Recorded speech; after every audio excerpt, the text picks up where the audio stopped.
क्या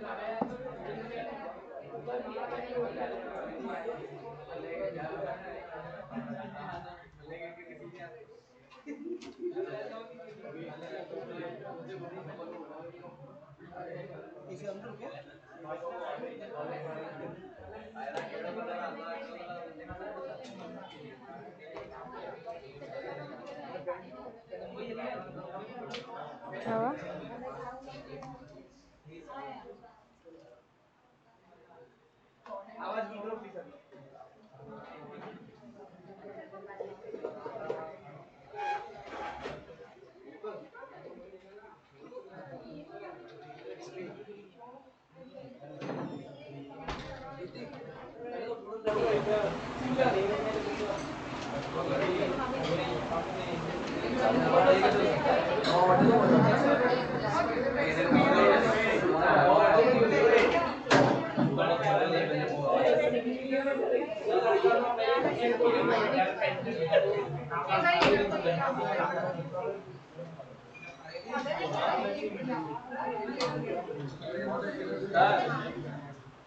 ये मैंने ऑनलाइन किया था, उसके रिसर्च मिलेंगे। ये नहीं ना, देखो मेरे को तुम्हारे ऐप में एंट्री करनी है, तुम्हारा मैंने पे कर देना एंट्री नंबर। सर इसके थ्रू भेजते आप व्हाट्सएप पे, दिख रही तो नहीं, आया था मैसेज एक बार चैट में,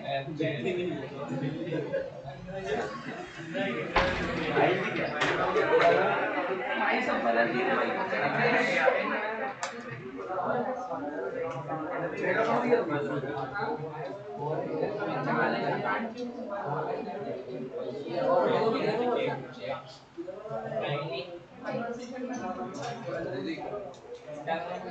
क्या हुआ?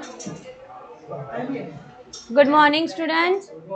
ध्यान दो, हमारी प्रॉब्लम स्टार्ट थी कि नेशनल इनकम काउंट करते टाइम हमको कौन कौन सी प्रॉब्लम्स जाती है। उसमें हम लोग थ्योरेटिकल प्रॉब्लम्स पढ़ रहे थे। सबसे पहली प्रॉब्लम थी ट्रांसफ़र पेमेंट की। जो ट्रांसफ़र इनकम होती है वो हम नेशनल इनकम में इंक्लूड नहीं करते हैं, क्योंकि उसके लिए हमने कोई प्रोडक्टिव काम नहीं किया है। बट जिसने हमको पे किया उसके लिए वो क्या है?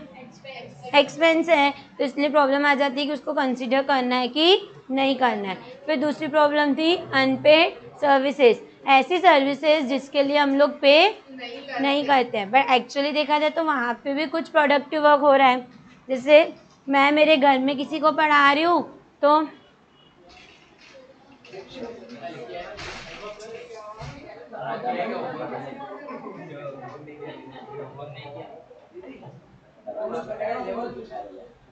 लेवल, जैसे मैं यहाँ पे पढ़ा रही हूँ तो यहाँ पे मेरे को मनी वैल्यू पता है पढ़ाने की, बट यही चीज़ मैंने घर पे किसी को पढ़ाई जिससे मैंने पैसे नहीं लिए, तो मेरे को मनी वैल्यू पता है क्या? मतलब वो जो सर्विस है वो मनी में एक्सचेंज नहीं हुई, तो इसलिए वहाँ पे उसको इंक्लूड नहीं कर रहे, बट यहाँ पे उसको इंक्लूड कर रहे। सर्विस तो वही है, सिर्फ डिफरेंस क्या है कि जो घर पे मैं सर्विस दे रही हूँ वो अनपेड हो जा रही है, और यहाँ पे जो मैं सर्विस दे रही हूँ वो पेड हो जा रही है। तो एक प्रॉब्लम ये है कि अनपेड सर्विसेज को हम इंक्लूड नहीं करते हैं। एक्चुअली देखा जाए तो वहाँ पे भी गुड्स या सर्विसेज प्रोड्यूस तो हुए, ठीक है। फिर थर्ड प्रॉब्लम आती है इलीगल इनकम। वो इनकम जो हम लोग किसी भी गलत वे से अर्न करते हैं, जिसको हम लोग हाइड करते हैं। एक्चुअली तो वो हमारी क्या है?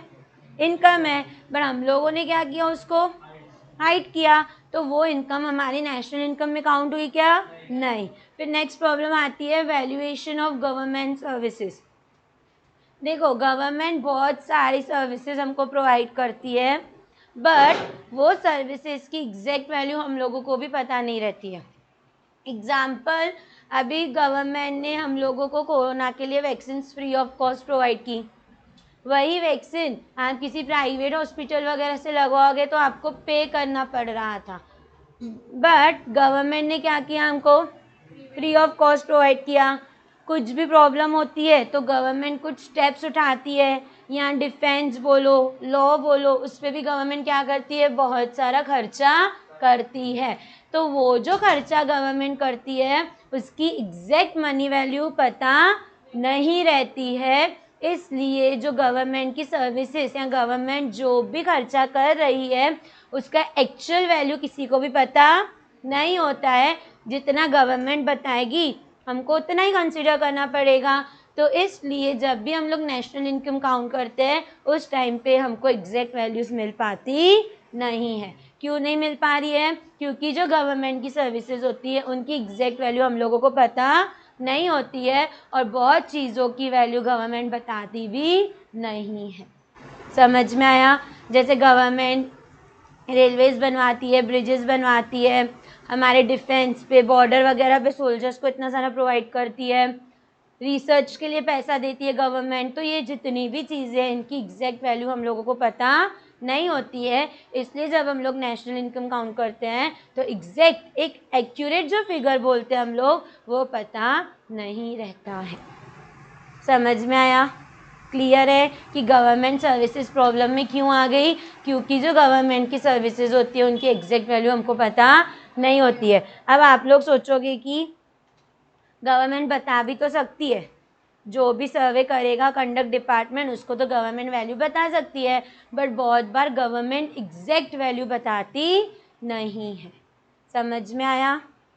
कि अभी जैसे मैंने आपके पास आई मैं कुछ सर्वे कंडक्ट करने, मैंने पूछा आपकी एनुअल इनकम कितनी है, तो आपने बोला 60,000। तो मैं बोलूँगी क्या? नहीं, तुम लोग झूठ बोल रहे हो, 80,000 है। नहीं, तुमने जो बताई मेरे को उसको तो एग्री करना ही पड़ेगा ना। तो वैसे ही गवर्नमेंट के केस में भी है, गवर्नमेंट बहुत बार अपने गुड्स एंड सर्विसेज की रियल वैल्यू बताती नहीं है। समझ में आया? फिर नेक्स्ट आता है production of self consumption, sorry for है वो,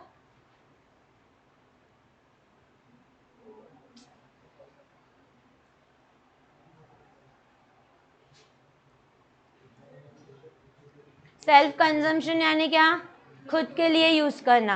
अब जैसे कोई फार्मर है, वो अपने फार्म में वीट कल्टीवेट कर रहा है, तो वो वीट बेच के फिर खुद मार्केट से लेने जाएगा क्या? नहीं, सीधी सी बात है, वो क्या करेगा? उसके फार्म में जो वीट कल्टीवेट हुई वो अपने पास निकाल के रखेगा। अब देखो, उसने जो वीट अपने लिए निकाल के रखी, उसने उसको मनी में एक्सचेंज किया क्या? समझो 50 किलो उसके फार्म में गेहूँ बना, 10 किलो उसने अपने घर के लिए रखा, 40 किलो उसने मार्केट में लाया। तो उसने मार्केट में कितना बताया? एक्चुअल प्रोडक्शन कितना हुआ? मतलब 10 केजी मार्केट में आई क्या वैल्यू? क्योंकि उसके लिए उसने कुछ पे ही नहीं किया, तो वो 10 केजीज उसने क्या की? अपने लिए निकाल के रखी। तो अपने लिए जो निकाल के रखी उसको बोला जाता है सेल्फ कंजम्पशन। ऐसे बहुत सारे बिजनेस होते हैं जहाँ पे कोई भी प्रोड्यूसर गुड्स क्या करता है? अपने लिए भी निकाल के रखता है। अब किसी की दाल की मील होगी, ठीक है, किसी की हल्दी या मिर्ची का पाउडर बनाने की होगी इनफॉर्म, तो वो लोग क्या करेंगे? मार्केट में बेच के फिर खुद खरीदेंगे क्या? नहीं, वो वहीं से अपने लिए निकाल के रखेंगे। तो उनकी वैल्यू एक्चुअल मार्केट में आई क्या? मार्केट में फार्मर ने कितना दिखाया कि 40 केजी, क्योंकि उसने मनी में कितने केजी गेहूं को एक्सचेंज किया? 40 केजी को। बट एक्चुअली 40 केजी प्रोड्यूस हुआ था? नहीं, एक्चुअल में कितना प्रोड्यूस हुआ? तो जो 10 केजीज है उसकी वैल्यू क्या हो गई? कम हो गई ना। वो जो 10 केजी वैल्यू है वो वैल्यू एक्चुअली मार्केट में किसी को भी पता नहीं चली। तो ये भी एक प्रॉब्लम होती है कि जितना प्रोडक्शन होता है बहुत बार वो एक्चुअल प्रोडक्शन इकोनॉमी में दिखता नहीं है, क्योंकि बहुत बार जो बिजनेसमैन, प्रोड्यूसर या मैन्युफैक्चरर बोलो, वो अपने लिए अपने बिजनेस से कुछ निकाल के रखते हैं। समझ में आया ये प्रॉब्लम क्यों है? फिर नेक्स्ट आता है चेंजिंग प्राइस लेवल। देखो,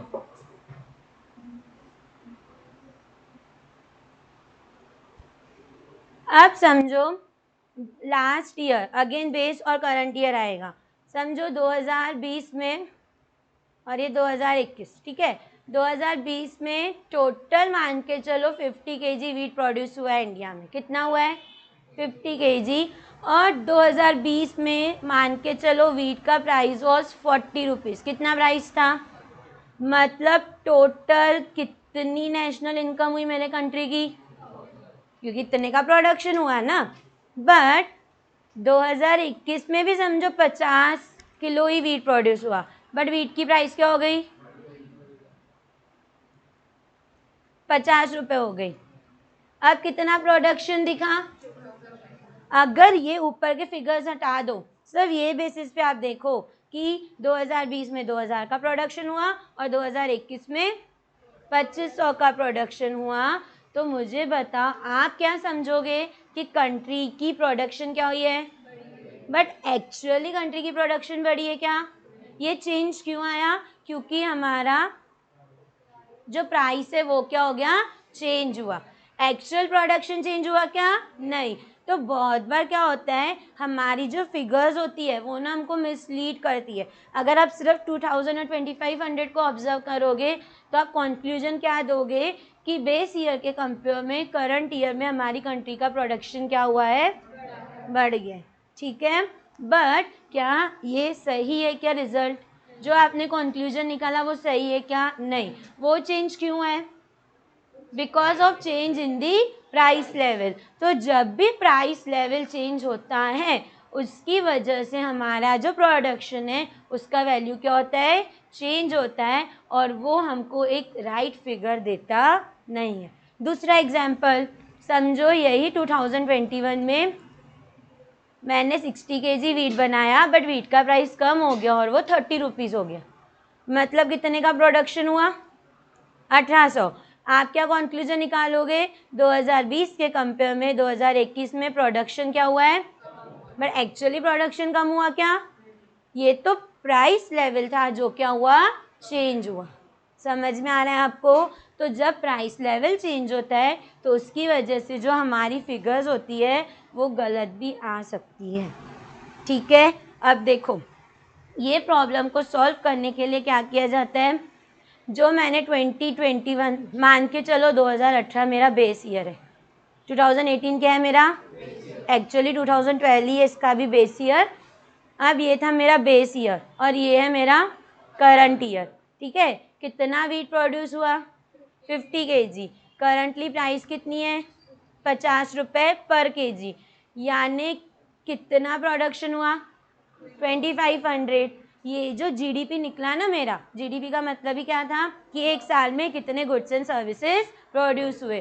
तो ये इन शॉर्ट मेरा क्या हो गया? जीडीपी। तो ये जीडीपी को बोला जाता है नॉमिनल जीडीपी।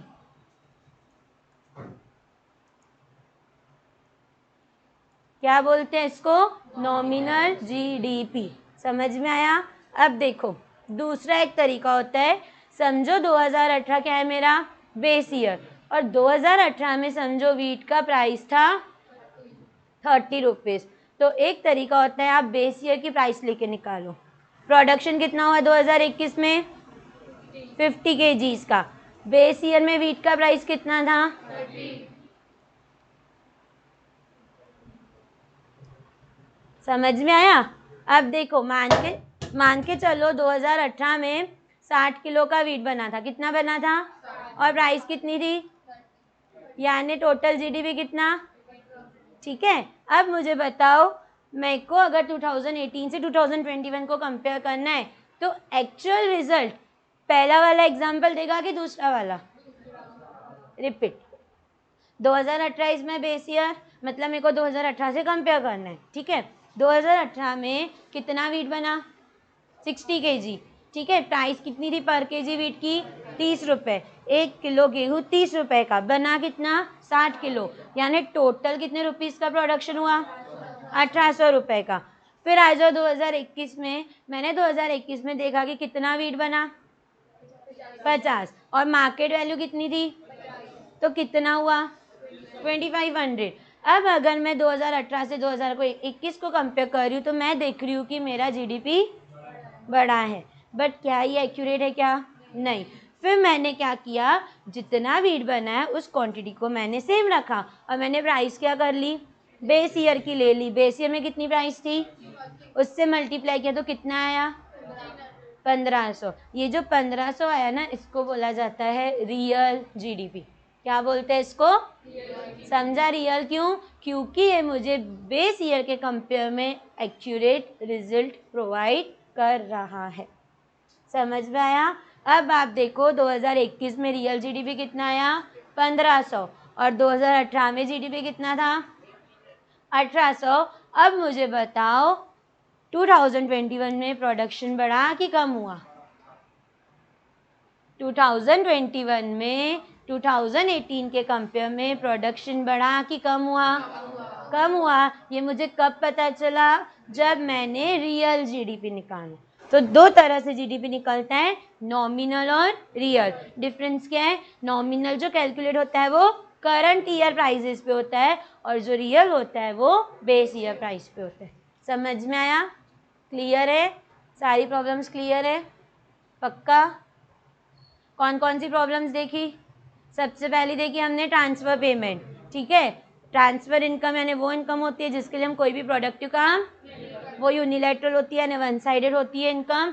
फिर दूसरा हमने देखा अनपेड सर्विसेज, वो सर्विसेज जिसके लिए कुछ भी पेमेंट नहीं हो रही है। तीसरा देखा इलीगल इनकम, यानी वो इनकम जो हमको कुछ गलत या जिसको हम इन शॉर्ट हाइड करना चाहते हैं, ठीक है। फिर फोर्थ, वैल्यूएशन ऑफ, गवर्नमेंट हमको an number of services provide करती है, उनकी एग्जैक्ट वैल्यू हम लोगों को पता रहती नहीं है, इसलिए बहुत बार वो जो फिगर्स आते हैं वो रॉन्ग आ जाते हैं।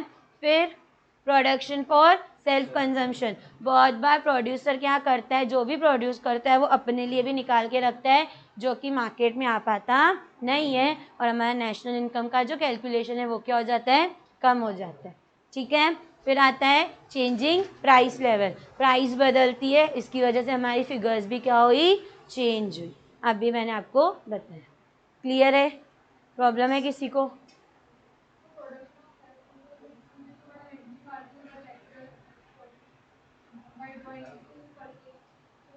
हर कोई अकाउंटिंग मेंटेन करता है?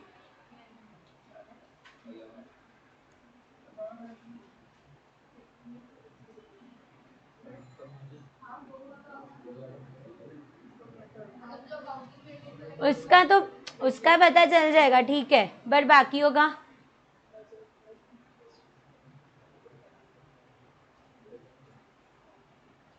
बाकी देखो, आज भी हमारे इंडिया में आप ज़्यादा दूर नहीं जाओ, अकोला इतना बड़ा सिटी है, अकोला भी नहीं जाओ, यहाँ पे हम जितने लोग बैठे हैं ना, इसमें आधे से ज़्यादा लोग ऐसे होंगे जिनके पेरेंट्स रिटर्न फाइल नहीं करते हैं।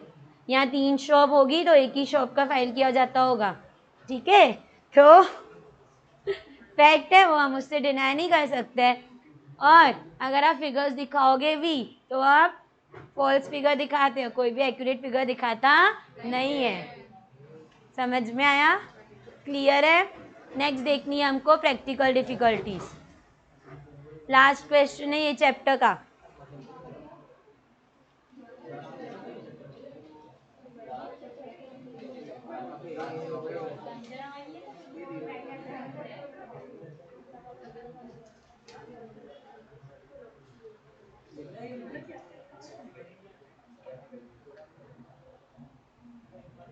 अब ये है एक्चुअल प्रॉब्लम्स कि जब नेशनल इनकम अपन काउंट करते हैं, यानी जब एक्चुअली नेशनल इनकम काउंट किया जाता है तो उस टाइम पे कौन कौन सी प्रॉब्लम आती है।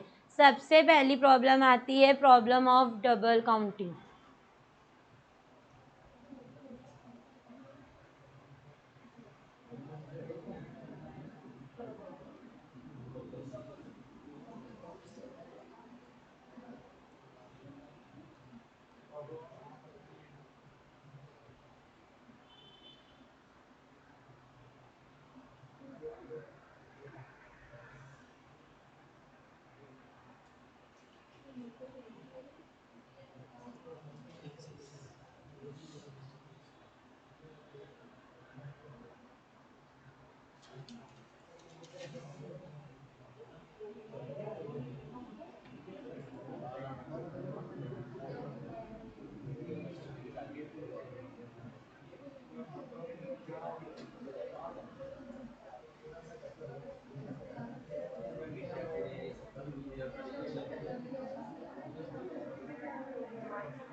ध्यान दो, सबसे पहली प्रॉब्लम है प्रॉब्लम ऑफ डबल काउंटिंग। अब डबल काउंटिंग यानी क्या?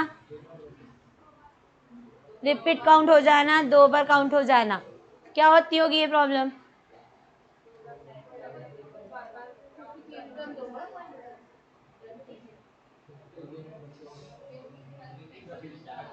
We used value added approach to avoid this problem. Value added approach याद है? स्टेप बाय स्टेप वाला मेथड, वो हमने क्यों यूज किया था? डबल काउंटिंग का प्रॉब्लम। देखो, अगर मैं जा रही हूँ फार्मर के पास, फार्मर से जाके मैंने पूरा पूछा कि आपने कितने गुड्स एंड सर्विसेज का प्रोडक्शन किया, उसने बता दिया मैंने 50 किलो गेहूं का प्रोडक्शन किया। ठीक है, उस 50 किलो में से समझो 10 किलो नहीं 20 किलो किसी हाउस में गया, घर में गया। समझो 10 किलो किसी रेस्टोरेंट वाले ने खरीदा, 10 किलो से किसी बेकर ने खरीदा और 10 किलो किसी और एक रेस्टोरेंट वाले ने खरीदा। ठीक है, अब मैंने जब फार्मर से पूछा आपने कितना वीट किया, तो उन्होंने क्या बताया? 50 किलो। अब हाउस होल्ड सेक्टर का निकाल दो। मैं रेस्टोरेंट वाले के पास गई, मैंने पूछा आपने कितनी चपातियाँ बनाई, कितनी चपातियों का प्रोडक्शन किया, उसने बताया इतनी इतनी बनाई, मैंने वो भी रिकॉर्ड कर दिया। ठीक है, फिर मैं बेकर के पास गई, कितने केक्स बनाए आपने, बता दिए इतने इतने बनाए। अब मुझे बताओ हुआ क्या? फार्मर के पास भी वीट काउंट हुआ, बेकर के पास भी वीट काउंट हुआ, और मतलब जो वीट है वो क्या हो गया? डबल काउंट हो गया। एक्चुअली तो एक ही बार बना, बट काउंट कब हो गया? 2 बार। देखो, अब आप बोलोगे फिर मैम वैल्यू एडेड अप्रोच जो मेथड है, बट जो वैल्यू एडेड अप्रोच है वो एक सही मेथड है, बट एक एक स्टेप अगर हम लोग निकालने को बैठेंगे, ये तो हमारे पास एक छोटा सा एग्जाम्पल था। जब अपन एक एक छोटी छोटी स्टेप निकालते हैं, वो प्रैक्टिकली इतना पॉसिबल है क्या? इतने बड़े नेशन में कहाँ वीट बनता पंजाब में, कहाँ वो वीट महाराष्ट्र में आता है, वहाँ पे भी वो अलग अलग जगहों पे जाता है। तो ये एक एक स्टेप कैलकुलेट कर पाना बहुत ही डिफ़िकल्ट है, तो इसलिए बहुत बार बहुत कमोडिटीज़ क्या हो जाती है? डबल काउंट हो जाती है। समझ में आया क्या? प्रॉब्लम ऑफ डबल काउंटिंग क्या है कि बहुत बार हमारे जो गुड्स है वो 2 बार काउंट हो जाते हैं, एक्चुअली वो 2 बार प्रोड्यूस हुए क्या? देखो, एक्चुअल में 50 किलो गेहूं ही हमारे यहाँ बना, बट काउंट कितने बार हो गया? वो 2-3 बार काउंट हो गया। एक्चुअली ऐसा हुआ था क्या? कुछ नहीं। तो सबसे पहली डिफ़िकल्टी जो प्रैक्टिकली आती है वो आती है प्रॉब्लम ऑफ डबल काउंटिंग, कि बहुत बार बहुत कमोडिटीज़ क्या हो जाती है? डबल काउंट हो जाती है। क्लियर है? पक्का? सेकेंड प्रॉब्लम है existence of non monetise sector. Non monetise यानी क्या? देखो, मोनिटाइज यानी मनी में ट्रांजेक्शन करना, और नॉन मोनिटाइज यानी क्या? मनी में ट्रांजेक्शन। आज भी हमारे इंडिया में बहुत सारे विलेजेस ऐसे हैं जहाँ पे बार्टर सिस्टम चलते हैं। बार्टर सिस्टम यानी क्या? काइंड में एक्सचेंज होती है, मनी वहाँ पे इन्वॉल्व नहीं होती है। हमने नेशनल इनकम की डेफिनेशन क्या पढ़ी थी कि जो गुड्स मनी के लिए एक्सचेंज होंगे हम लोग सिर्फ उन्हीं गुड्स एंड सर्विसेज को लेंगे। समझो, मैं एक विलेज में रहती हूँ और वहाँ पे निक्की भी एक विलेज में, ठीक है, उसके यहाँ 100 किलो राइस बने, मेरे फार्म में 50 किलो गेहूँ बना। हमने क्या किया? 10 किलो मैंने इसको मेरा गेहूँ दे दिया, उसने 20 किलो उसके बदले में मेरे को क्या दे दिए? राइस दे दिए। अब ये जो हमारा ट्रांजेक्शन हुआ, इसमें कहीं भी मनी इन्वॉल्व थी क्या? मनी इन्वॉल्व ही नहीं थी, तो नेशनल इनकम में आएगा क्या? वो नेशनल इनकम में नहीं आया, बट एक्चुअल में तो इकोनॉमी में प्रोडक्शन हुआ ना, तो वो क्या हो गया? हमारी इकोनॉमी से हट गया, वो नेशनल इनकम में काउंट नहीं हो पाया। तो आज भी बहुत जगहों पे कौन सा सेक्टर एग्जिस्ट करता है? नॉन मोनिटाइज्ड, यानी जहाँ पे मनी में ट्रांजैक्शन नहीं होता है, गुड्स एक्सचेंज होते हैं। समझ में आया कि दूसरी प्रॉब्लम कौन सी है? हम लोग वाइल काउंटिंग नेशनल इनकम उन्हीं गुड्स एंड सर्विसेज को लेते हैं जिनकी मनी वैल्यू हमको पता रहती है। बट इन बार्टर सिस्टम हमको गुड्स की मनी वैल्यू पता है क्या? मेरे लिए क्या हो गई? 10 किलो गेहूं के बदले मुझे क्या मिले? 20 किलो चावल मिले। तो मैं बोलूँगी कि 10 किलो की वैल्यू मेरे लिए क्या है? 20 किलो चावल है। समझ में आया? क्लियर है? नेक्स्ट प्रॉब्लम है इलिटरेसी एंड इग्नोरेंस। हमारी इंडिया में पढ़े लिखे हुए लोग बहुत है ना? इलिटरेट यानी वही रहते ना? तो अनपढ़, ठीक है, ध्यान दो। देखो, इग्नोरेंस, आपके घर पे कोई सर्वे कंडक्ट करने आएगा ना, ज़्यादा दूर क्यों जा रहे हो? कॉलेज के फॉर्म में एनुअल इनकम पूछी जाती है तो हम लोग क्या करते हैं? तो देखो, इग्नोरेंस यानी जब भी यहाँ पे सर्वे वगैरह कंडक्ट होता है तो लोग उनको अच्छे से कोऑपरेट नहीं करते हैं। Not only in this thing, कोई भी चीज़ के लिए यहाँ पे जैसे हम लोग, ठीक है, एक बार हम लोग समझ लेंगे कि सच में वो रियल ऑफिसर्स होंगे तो हम उनको डेटा प्रोवाइड करेंगे। बट बहुत बार क्या होता है, गेट पे आके कोई ऑफिसर रुकेगा भी नहीं तो लोग उनको बोलेंगे जाओ यहाँ से। यहाँ इलिटरेसी यानी आज भी बहुत लोग इंडिया में अपने रिटर्न्स, अपने अकाउंट्स मेंटेन नहीं करते हैं, जिससे हमको एक्यूरेट इनकम पता चल पाती नहीं है। विलेजेस में जाओ, वो एक छोटी सी डायरी रखेंगे, बस इतना इतना खर्चा हुआ, यहाँ से हमको पैसे मिले। वो एक्चुअल अकाउंट्स मेंटेन नहीं करते हैं।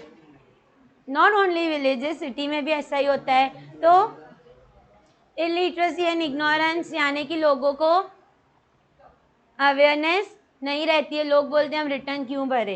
पर एक बात बता दूं मैं आपको, कभी भी ना आप नील, मतलब आपको कोई भी टैक्स ना लगे, आप नील का रिटर्न पे कर सकते हो, आपके लिए फायदेमंद रहता है। कैसे आगे समझेगा आपको वो, फिलहाल वो ऊपर से जाएगा, बताऊंगी। तो ज़रूरी नहीं है कि आप टैक्स पे करो। आपको पता है ना 5 लाख तक हमको एग्जेम्पशन है, 5 लाख तक हम लोग टैक्स नहीं भर सकते हैं। तो आप उसको बोला जाता है नील का रिटर्न फाइल करो, यानी जो इनकम अंडर टैक्सेबल इनकम जो अंडर एग्जेम्पशन होती है, यानी जिस पे आपको टैक्स नहीं लग रहा है। जैसे आप 1 लाख अपनी इनकम दिखाओ, फिर दूसरे साल आप आपकी इनकम 1,20,000 दिखाओ तो आपको टैक्स लगेगा। बट इससे फ़ायदा क्या होगा? भले आपके पास अभी 1 लाख नहीं होंगे, आपने समझो 3 साल कंटिन्यू रिटर्न दिखाया, पहले साल दिखाया 1 लाख इनकम है, दूसरे साल दिखाया 1 लाख ही है, तीसरे साल आप दिखा रहे हो 1,20,000 है, फिर चौथे साल कहीं से आपके पास मस्त बहुत सारा पैसा आया तो आपके ऊपर कोई हाथ उठाएगा क्या? बिकॉज आपने रिटर्न फाइल किए हुए है कि हाँ मैंने इनकम अर्न की हुई है। समझा? बहुत सारे एडवांटेज होते हैं। तो ये इलिटरेसी है, मतलब लोगों को ये सब चीज़ों के बारे में अवेयरनेस नहीं रहती है। आप जब सेकेंड ईयर में जाओगे ना बीकॉम में, बहुत इंटरेस्टिंग एक सब्जेक्ट है आपको, टैक्सेशन और ऑडिटिंग। उसमें you will come to know कि हम लोग हमारी जो टैक्स है वो कैसे अवॉइड कर सकते हैं, उसको बोलते हैं टैक्स मैनेजमेंट। आपको पता होगा हमारे सबके घर में हम लाइफ इंश्योरेंस करवाते हैं। जो हम लाइफ इंश्योरेंस करवाते हैं ना, वो जो आप प्रीमियम पे करते हो, वो प्रीमियम का आप फ़ायदा ले सकते हो, उस प्रीमियम से आप आपकी टैक्स को कम करवा सकते हो। ऐसे बहुत सारे सेक्शंस होते हैं जिसके थ्रू हम लोग हमारी इनकम कम करके अपनी टैक्स को क्या कर सकते हैं? कम कर सकते हैं। समझ में आया? तो हमारी इंडिया में इलिटरेसी और इग्नोरेंस बहुत है, जिससे एक्यूरेट इन्फॉर्मेशन हमको मिल पाती नहीं है। जो भी चलता है वो सिर्फ एक एस्टिमेशन के बेसिस पे चलता है। समझ में आया? नेक्स्ट प्रॉब्लम आती है डेप्रिसिएशन, सॉरी थर्ड पॉइंट रह गया, इनएडिक्वेट एंड अनरिलायबल। वही कि कोई भी अपने अकाउंट्स मेंटेन करता क्या? ज़्यादातर लोग यहाँ पे अपने अकाउंट्स मेंटेन नहीं करते। अगर आप आपके अकाउंट मेंटेन कर रहे हो तो आपको आपकी एग्जैक्ट इनकम पता चलेगी। बट अगर आपके पास आपके अकाउंट मेंटेन नहीं है, आप सिर्फ रफली अपना हिसाब किताब करते हो, तो आप आपकी एग्जैक्ट इनकम पता कर पाओगे क्या? आपको खुद को ही आपकी इनकम नहीं पता है तो आप किसी और को एग्जैक्ट इनकम बता पाओगे क्या? नहीं। तो इंडिया में जो इन्फॉर्मेशन है वो अच्छे से अवेलेबल नहीं रहती है। क्यों नहीं रहती है? क्योंकि लोग अपने अकाउंट्स या अपनी कोई भी इंफॉर्मेशन एक प्रॉपर एक सिस्टमेटिक तरीके से मेंटेन नहीं करते। जैसे मैंने आपको बताया कि एक फार्मर है, उसने 50 किलो गेहूँ बनाया और उसने 10 किलो घर पे रखा, तो वो चाहे तो वो ये इन्फॉर्म भी कर सकता है ना कि एक्चुअली कितना वीट प्रोड्यूस हुआ 50 केजीज़ का, और मैंने 40 केजी मार्केट में सेल किया और 10 केजी मैंने अपने पास रखा।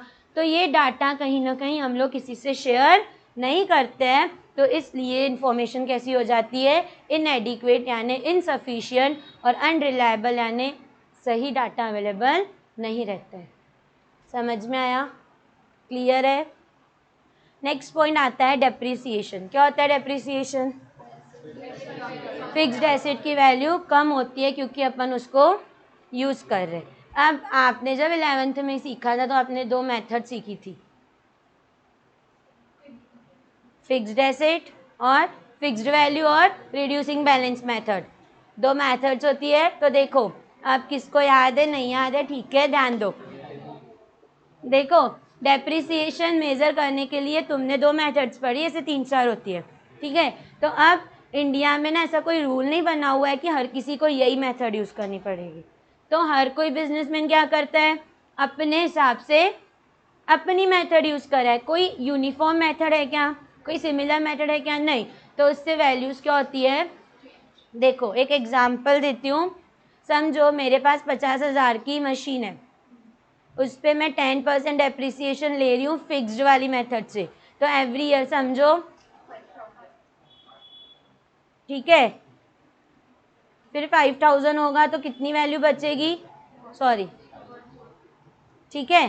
बट यही अगर समझो मैं यूज़ कर रही हूँ रिड्यूसिंग बैलेंस, कितने की एसेट है? 50,000।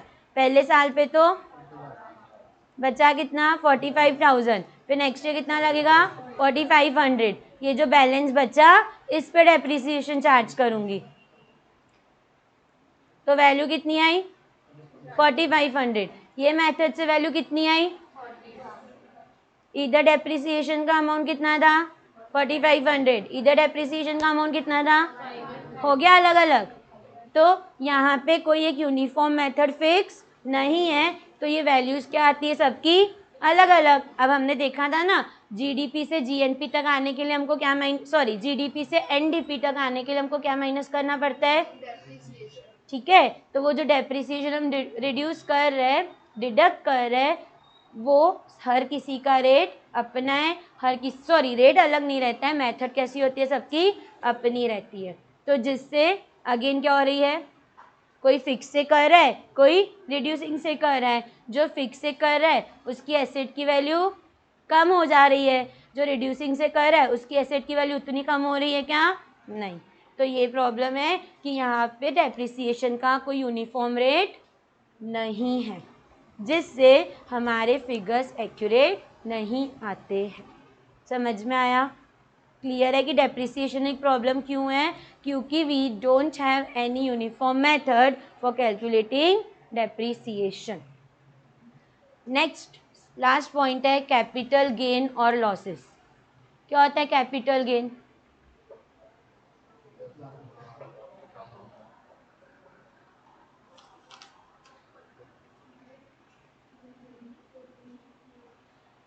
सुना है कभी वर्ड कैपिटल गेन? क्या होता है मीनिंग?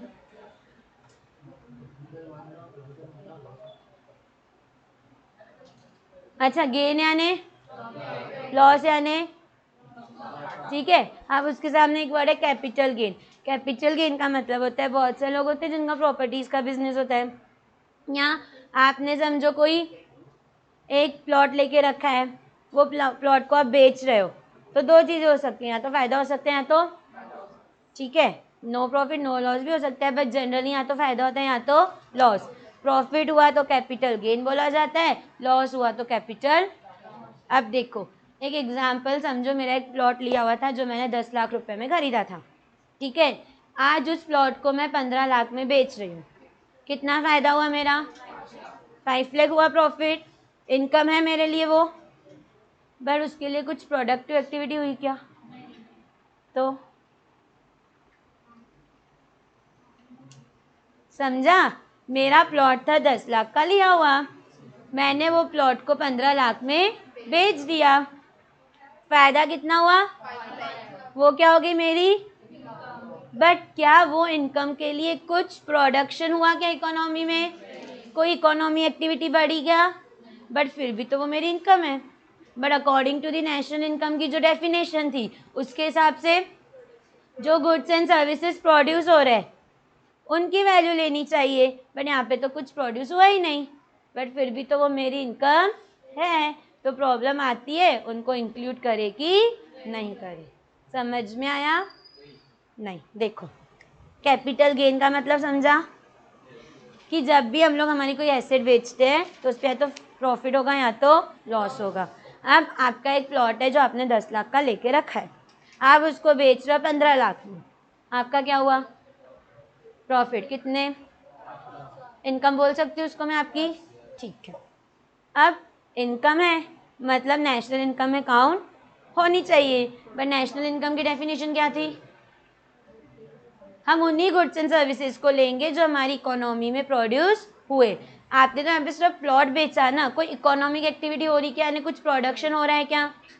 नहीं। तो उस हिसाब से उसको इंक्लूड करना चाहिए क्या? देखो, आपकी एक फैक्ट्री है, वो फैक्ट्री में आपने 10 लाख के गुड्स बनाए तो वो आप 10 लाख इंक्लूड करोगे, बट आपने तो यहाँ पे सिर्फ प्लॉट बेचा, यहाँ पे कुछ इकोनॉमिक एक्टिविटी हुई क्या? नहीं हुई। कुछ प्रोडक्शन हुआ क्या? तो उसको इंक्लूड करेंगे क्या? नहीं। बट 5 लाख तो आपकी इनकम हुई। देखो, इनकम है तो इंक्लूड करना चाहिए, बट कोई एक्टिविटी नहीं हुई तो इंक्लूड नहीं होना चाहिए। तो ये प्रॉब्लम आ गई कि इंक्लूड करे कि नहीं करे। समझ में आया? है ना? वो सॉन्ग नहीं था, क्या करे क्या ना करे, है ना? वैसी चीज है यहाँ पे। समझ में आई क्या प्रॉब्लम्स? अब देखो, पेपर में या तो मेथड्स आएगी या तो प्रॉब्लम्स, ठीक है? जल्दी से बोलो कितनी मेथड्स है? सबसे पहली, उसके कितने अप्रोच है? कौन कौन से? फाइनल गुड्स अप्रोच में हम क्या करते हैं? लेकिन उसमें कुछ प्रॉब्लम थी। क्या प्रॉब्लम थी? फाइनल गुड्स कौन से होते हैं हमको यही समझ में नहीं आया, तो इसलिए हमने कौन सी मेथड ली? उसमें हमने क्या किया? स्टेप बाय स्टेप जिसने जितनी वैल्यू ऐड की वो हम लेते गए, और जब तक फाइनल प्रोडक्ट नहीं बन जाता है तब तक हमने वैल्यू ऐड की, ठीक है? उसके बाद सेकेंड मेथड कौन सी थी? इनकम मेथड में हम क्या क्या ऐड कर रहे थे? हमारी इकोनॉमी में जितनी भी इनकम अर्न हुई, कौन कौन से फॉर्म में इनकम आती है? Mixed income, x minus M, R minus P, क्योंकि we are counting national income, हम हमारी कंट्री की इनकम काउंट कर रहे हैं। फिर तीसरी मेथड कौन सी थी? यानी हमारी इकोनॉमी में जितना भी खर्चा हुआ। अब खर्चा कौन कौन करता है? CIG, C stands for I, G, X minus M, R minus P, ठीक है? एक्सपोर्ट इंपोर्ट में सिर्फ गुड्स आते हैं और रिसिप्ट और पेमेंट में बाकी की सर्विसेज भी रहती है। ये डिफरेंस याद रखो दोनों में, ठीक है? उसके बाद हमने क्या देखी? सबसे पहली कौन सी थी? उसमें पहली डिफिकल्टी वो एक्चुअली इनकम नहीं है, बट किसी और के लिए तो वो सच में खर्चा, तो उसको इंक्लूड करे कि नहीं करे। फिर दूसरी इलीगल इनकम कौन सी होती है? जो हम एक्चुअली हाइड करना चाहते हैं, जिसको अपन ब्लैक मनी बोलते हैं, ठीक है? क्या होती है ब्लैक मनी? काला पैसा। ऐसे काले का काला कलर रहता है क्या नोट पे? तो फिर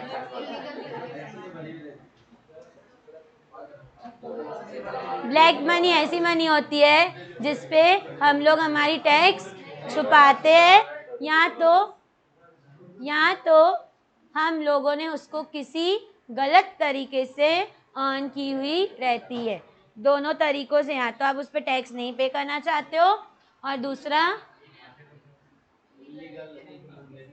इंडिया की सबसे ज्यादा ब्लैक मनी कहाँ है पता है? कहाँ रखते हैं इंडिया के लोग अपनी ब्लैक मनी? स्विट्जरलैंड में, स्विस बैंक में। क्यों रखते हैं? इंडिया की सबसे ज्यादा ब्लैक मनी स्विट्जरलैंड में रखी जाती है, वहां पे भी एक स्विस बैंक है वहां पे। क्यों?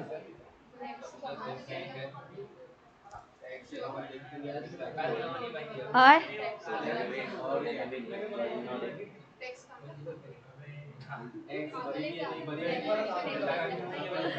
पढ़ना घर पे कि ऐसा क्यों होता है? नहीं। और दूसरी चीज, जो डिमोनेटाइजेशन हुआ था, पता है क्या हुआ है डिमोनेटाइजेशन यानी क्या?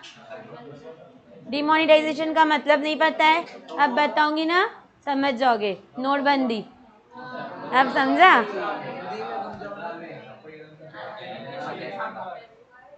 कब हुआ था?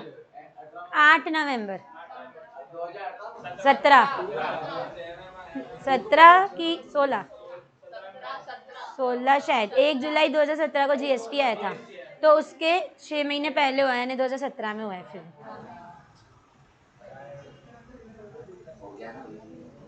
तो देखो वो भी क्या था, अगले लेसन में मैं पढ़ने वाला, तभी बता रही हूँ। डिमोनेटाइजेशन वाज अ वे जिससे हमारी कंट्री का ब्लैक मनी, देखो जिस भी लोगों ने जहाँ भी पैसे अपने क्योंकि देखो 500 और 1000 ये सबसे हाइयर डिनोमिनेशंस थे उस टाइम पे हमारी कंट्री में। डिनोमिनेशन समझते हैं? 5 रुपए, 10 रुपए, 20 रुपए, सब डिनोमिनेशंस होते हैं। तो उस टाइम पे हमारी कंट्री में सबसे ज़्यादा डिनोमिनेशन कौन सा था? 500 और 1000 रुपये के नोट्स, ठीक है। तो ब्लैक मनी, अब देखो जिस भी लोगों ने जहाँ जहाँ पैसा छुपा के रखा होगा, हमने बोल दिया, मतलब गवर्नमेंट ने अनाउंस कर लिया कि आज से ये मनी लीगल टेंडर नहीं है। जो मनी लीगल टेंडर से हट जाती है वो मनी को जनरल एक्सेप्टेबिलिटी नहीं रहती है, यानी लोग उसको एक्सेप्ट करते नहीं हैं। तो जिनके भी पैसे छुपे हुए थे उन्होंने अपने पूरे पैसे सामने, ये सोच के पॉलिसी हुई, बट ऐसा कुछ भी हुआ। इंडिया में करप्शन बहुत अच्छा खासा होता है ना, तो वो कैसे तो भी करके हाइड हो गया, ठीक है। तो देखो जैसे ये डिमोनेटाइजेशन था ना, ये गवर्नमेंट ने पॉलिसी लाई। क्यों लाई? अपनी कंट्री में करप्शन कम हो, और पाकिस्तान से हमारी कंट्री में बहुत ज़्यादा 500 रुपीज़ की फेक करेंसी बन रही थी, इसलिए उन्होंने 500 के नोट की प्रिंटिंग क्या कर दी? चेंज कर दी। समझ में आया? तो ये जो गवर्नमेंट की पॉलिसीज़ होती है इसको अपन क्या बोलते हैं? Fiscal policies. बताया था मैंने आपको पहले भी ये चीज़। तो अगला लेसन हमारा उसी पे है। समझा कि गवर्नमेंट कैसे कंट्री को कंट्रोल करती है? कंट्री में इन्फ्लेशन है या डिफ्लेशन है, ये गवर्नमेंट कैसे कंट्रोल करती है, ठीक है। बोलो नेक्स्ट प्रॉब्लम क्या थी इलीगल इनकम के बाद? अनपेड सर्विसेज, ऐसी सर्विसेज जिसके लिए हम पे नहीं करते हैं, वो नेशनल इनकम में इंक्लूड नहीं होती है, बट एक्चुअली तो वो प्रोड्यूस हुई। नेक्स्ट, गवर्नमेंट की जो सर्विसेज होती है उनकी एग्जैक्ट वैल्यू, रियल वैल्यू हमको पता रहती। Next, production for self consumption, बहुत बार प्रोड्यूसर अपने लिए मार्केट मतलब जो भी प्रोड्यूस कर रहा है वो अपने लिए क्या करता है? निकाल के रखता है, इसलिए उसकी वैल्यू मार्केट में पता चल पाती नहीं है। नेक्स्ट, कौन है बाहर? और बात कर लो बेटा थोड़ी सी, इधर पे मैम भी पढ़ा रही हूँ।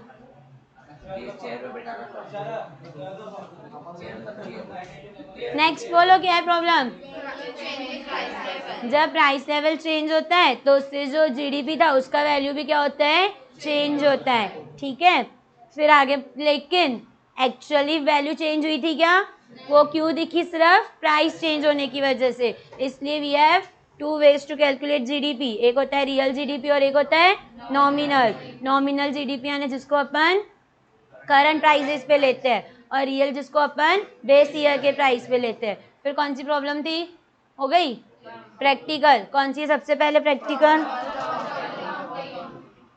Problem of double counting. बहुत बार बहुत सारे गुड्स क्या हो जाते हैं, डबल काउंट हो जाते हैं। जैसे मैंने आपको फार्मर का एग्जांपल दिया कि उसने 50 किलो का वीट बनाया, वो उसने अलग अलग जगह पे डिस्ट्रीब्यूट किया, तो मैंने फार्मर के पास भी काउंट किया, क्योंकि देखो मैं अकेले एक ऑफिसर हूँ, क्या पूरी इंडिया का काउंट करूंगी? नहीं, तो उधर भी काउंट हो गया वीट, और समझो वो वीट जहाँ भी ट्रांसपोर्ट हुआ वहाँ पे भी क्या हो गया, काउंट हो गया। तो वीट की क्या हो गई, डबल काउंटिंग। नेक्स्ट प्रॉब्लम कौन सी है? नॉन मोनिटाइज सेक्टर, यानी आज भी इंडिया में बहुत जगह बार्टर सिस्टम चलता है, और बार्टर सिस्टम में मनी का इन्वॉल्वेशन नहीं होता है, इसलिए वो गुड्स एंड सर्विसेज मनी में एक्सचेंज, और इसलिए उनको हम लोग नेशनल इनकम में काउंट नहीं करते हैं। Next, इनएडिक्वेट and unreliable data. India में बहुत सारे लोग अपने अकाउंट्स वगैरह मेंटेन करते हैं, तो इसलिए हमको जो प्रॉपर इंफॉर्मेशन है वो मिल पाती। देखो, फार्मर बोलो या बहुत फिशिंग का ऑक्यूपेशन बोलो, या जो एम्प्लॉयज़ वर्क लेबर्स रहते हैं, कंस्ट्रक्शन वगैरह में काम करते हैं, वो लोग अपने अकाउंट्स मेंटेन करते हैं क्या? बट फिर भी उनकी इनकम तो अर्न हो रही है ना, तो वो हमको एक्यूरेट पता चल पाती नहीं है। Next problem, illiteracy and ignorance. हमारे इंडिया में अगेन वही है कि बहुत सारे लोग अपने अकाउंट्स वगैरह मेंटेन नहीं करते हैं, या कोई उनसे कोऑपरेशन मांगता है तो लोग अच्छे से कोऑपरेट भी नहीं करते हैं, और बहुत लोगों को तो पता भी नहीं रहता है कि हमें अकाउंट्स वगैरह मेंटेन क्यों करने चाहिए। Next, depreciation, there is no uniform method to calculate. देखो रेट फिक्स होता है कि समझो कार वगैरह तो उस पर 30%, या जो भी कंप्यूटर है उस पर 10%, बट वो डेप्रिसिएशन को कैलकुलेट करने की कोई मेथड फिक्स नहीं है। और हमने देखा कि दोनों मेथड से आंसर कैसे आया, अलग अलग। तो देखो कोई कौन सी मेथड यूज़ कर रहा है, कोई कौन सी मेथड। अब मैंने तो एक ही एग्जांपल लिया, ऐसे कंट्री में कितनी फिक्स्ड एसेट्स होगी और कितने सारे लोग डेप्रिसिएशन चार्ज करते होंगे, तो सबकी मेथड्स क्या होती है, अलग अलग होती है, जिससे हमको एक्यूरेट इन्फॉर्मेशन मिल पाती नहीं है। नेक्स्ट कौन सी प्रॉब्लम है? कैपिटल गेन और लॉसेस। जब भी हम लोग कोई एसेट की बाइंग या सेलिंग कर रहे हैं, हमारा फ़ायदा या नुकसान हो रहा है, बट वो टाइम पे हमारी कोई प्रोडक्टिव एक्टिविटी हुई क्या? वन साइडेड वो हमारी इनकम तो है या हमारा लॉस तो है, बट वन साइडेड वहाँ पे कोई इकोनॉमिक एक्टिविटी हुई क्या? नहीं, तो उसको इंक्लूड करेगी, ये प्रॉब्लम आ जाती है। क्लियर है? ये था तुम्हारा चैप्टर नेशनल इनकम, इसको भी 15 मार्क का वेटेज है। नहीं 15 नहीं, सॉरी 12 मार्क का।